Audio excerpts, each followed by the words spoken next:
Relationship advice. 20 years later she regrets breaking up with me. Long story here. I, 50 male, had a girlfriend 20 years ago. She was 22 at the time and still very immature. We were together for probably over a year. She was beautiful and I enjoyed the best I had in my life, even though she didn't have any experience. I always treated her right, with respect and love. One day, she decided to break up with me. She gave me no reason. She just wanted to stop seeing me. That hurt a lot. We just met a couple of times later and every time, I used some mean comments and she brushed it off saying, "We had a good time," and that was it. A couple of months after the breakup she started a new relationship. The guy treated her badly, was very controlling and she ended up breaking up again. She then had a couple of relationships that never went as she imagined. She had a son in one of them. I never heard from her again. I went on with my life. Had a few relationships that didn't work so well. Then found a girl and we spent 15 years together. I left my home country with this girl. We separated less than 2 years ago and I moved to a new country. I almost completely forgot about that girl. We had friends in common, one of them was her best friend. Her best friend heard I got divorced and got my phone number from one of my best friends. It turns out they checked my profile from time to time and talked about how I was that person she always wanted, and she screwed up. We started communicating via Facebook. Nothing flirtatious, just like two old friends. Communication stopped for a while, because her son got sick with Hodgkin's disease and started treatment. The boy is doing better, probably will recover completely. Then, one day she wants to talk. I gave her my number and she started asking me to forgive what she did. I thought it was only her trying to forget the past and start a friendship. I was wrong. She wanted me to forgive her for doing what she did. She says she wanted to find someone like me in the other relationships, but realized how wrong she was. She and her best friend would often talk, and she would admit how wrong she was in breaking up with me. She says, she's always regretted it and promised herself that if she ever got a second chance with me, she wouldn't screw it up again. We've been talking for hours. She's still the same sweet woman I met, but more mature, and older of course. She puts a lot of effort in trying to make things work and I believe she feels what she says. She even remembers things about that time I had almost completely forgotten. When I talked to her, she told me she has been single for 2 years and concentrated in her son's studies and sports career, until the bad news. She wasn't planning on having any relationships, until she heard I was single again. The problem is, although I do love her, like her and believe what she says, I have a hard time getting over the past, how she broke up, how I missed many of the best years because of that decision. I try to think it was her immaturity and youth, but still I'm stuck in time. And although I forgive her, I still resent a few things. Has anyone been in a situation like this or any similar? How did you proceed? Did it work out? Now for the top advice. I read through and I still don't see that you mentioned it, but what was the reason for the initial breakup? Without knowing that, I'm not sure you could put an end to the past and start fresh, so to speak. She just decided to end it, still says she doesn't know why she did it if she felt good all the time. That's usually code for "I thought I could do better." She found out, the hard way, that the grass wasn't so green on the other side, and now she's back. It sounds like she caused you a lot of pain and heartache, and you'll always be wondering if the other shoe is going to drop again. Just curious, are you earning a lot more than you were before? Maybe she sees you a free meal ticket? I know hypergamy is a thing, but I don't think she's in a bad position financially. Sounds exploitative to me, calling you up just as you were dealing with a divorce, not to mention she's basically a single mother looking to share her own burden and misery. Walk away from this woman if you know what's good for you. The divorce happened 2 years ago. We just started talking a month ago. She was 22 and didn't know what a catch you were? A lot of young people have this problem if the first relationship is very good. They don't have anything to compare it to, and it makes them feel very insecure. I did the same thing with my first boyfriend and broke up with him at 22. It doesn't mean that this was a habitual thing where I was trying to trade up all the time. I just wanted experience and the space to grow as a person. I'm 27 now and regret it very much. But it's not because of other men abusing me, which has happened. It's because when we cuddled, I felt something with him I have never even come close to feeling with anyone else. Even with men who were not at all abusive and spoiled me. I had no idea how rare and special that feeling was, and I worry I will never feel it again. It's definitely not like, hey, I tried and I can't find anyone better. I have dated far more successful men, but I realized quickly that none of that matters to me. He felt like my soulmate. He felt like home. I would try again if I get the chance, but I genuinely hope that doesn't happen, because he seems to be happily married now and I don't want anything bad to ever happen to him. Now for the second story. Updated, I think my boyfriend is trying to push our relationship off onto his friend. As the title suggests, I believe that my 24 female boyfriend, 26 male, is trying to actively move me to date his best friend. I've been dating my boyfriend, we'll call him Michael, for about a year now. We've known each other for years previous because we've always been in the same friends group since high school. His best friend, we'll call him John, has also been someone I've known for a long time, because he's also in the group. John had asked me out years ago but I turned him down, because he's always been somewhat of a cocky guy who could never see he was ever wrong. Many people find him charming, but I think smarmy is a better word.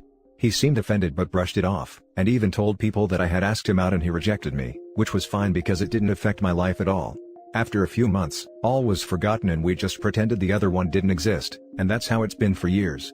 Until Michael asked me out randomly and I decided to give it a shot. It turned out we had a lot of similar hobbies and really had a good time, so we started dating shortly after that. Now about 6 months ago, Michael started to act strange but in really subtle ways. I would talk about how much I loved animals and he would interject that John just loved animals.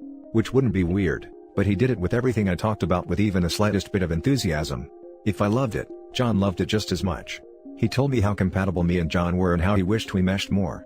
I eventually told Michael I really didn't care what John liked, because he was kind of pretentious and we never got along. He seemed really offended but quickly recovered and by the next day, everything was good again. About a week after that instance Michael would talk up John randomly, and with seemingly no reason.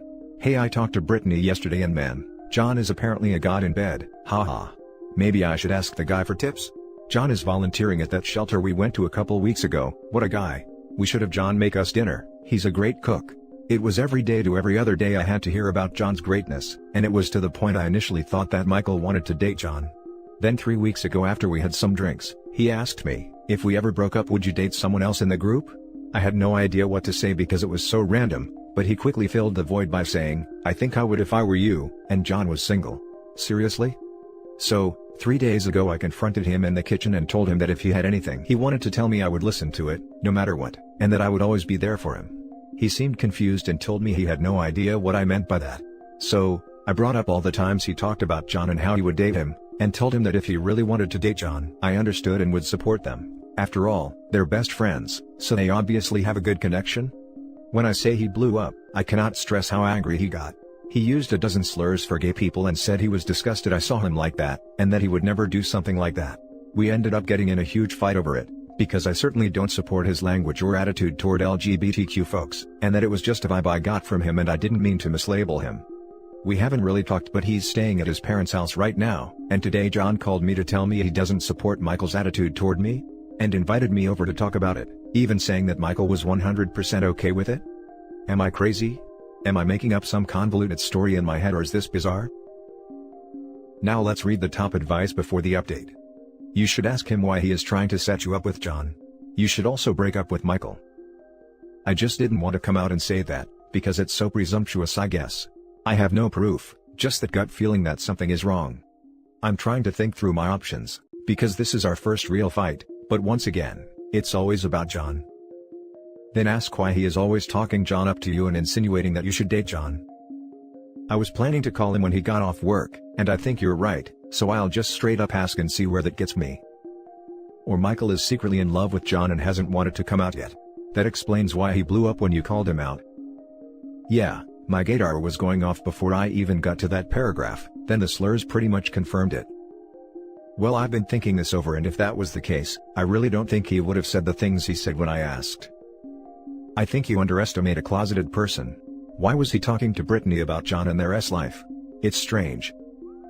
The group is pretty open in general, I've heard a lot about other people's S-lives, so that in itself wasn't weird to me.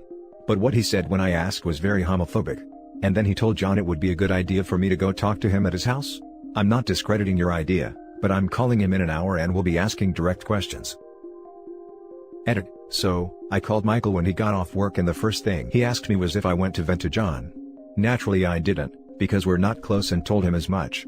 He didn't have much to say to that, so I started on my questions that you guys suggested. Why are you pushing me toward John? Do you want to break up, etc.? He got once again defensive and said he refused to talk about it over the phone, and suggested we meet at John's place to talk it out. I asked why John had to be included at all since it is really between the two of us, and he basically told me that it's really between the three of us. I refused meeting at John's for obvious reasons and told him if it had to be the three of us, we could meet at a restaurant. He seemed fine with that and we scheduled meeting at a bar/grill that's pretty close to all of us. I showed up early and got us a table that had some privacy, and not long after John walks through the door.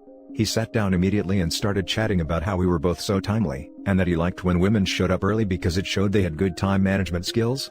25 minutes after Michael was supposed to show up, he texts me and says he had car problems and couldn't make it, but to get to know John, since I was already there. I'm just beyond livid at this point. John keeps trying to buy me drinks and even tries to schedule another time to hang out. I confronted him about Michael pushing me toward him, and he acted like he didn't know what I was talking about. I kept mentioning how Michael was talking about him to me and John just said that it made sense because brothers had brothers' backs. I told him the brothers can have each other and left fuming. Michael's tried calling me 3 times, John's tried 7.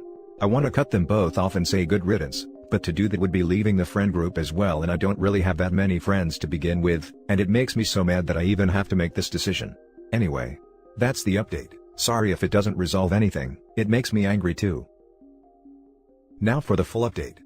I went to Michael's house pretty early this morning since I have worked today and really needed this resolved. I had been up all night going back through the comments and trying to piece everything together, and honestly, it was driving me crazy. Michael was alone when I got there, which was a relief because I pictured John showing up like a movie villain. He initially didn't want to let me in, which was really weird, but I told him I wasn't going to leave without talking to him about this. So, he finally let me come in. We sat down to talk. I asked him about the last night, which he said he had car trouble but it was all fixed now.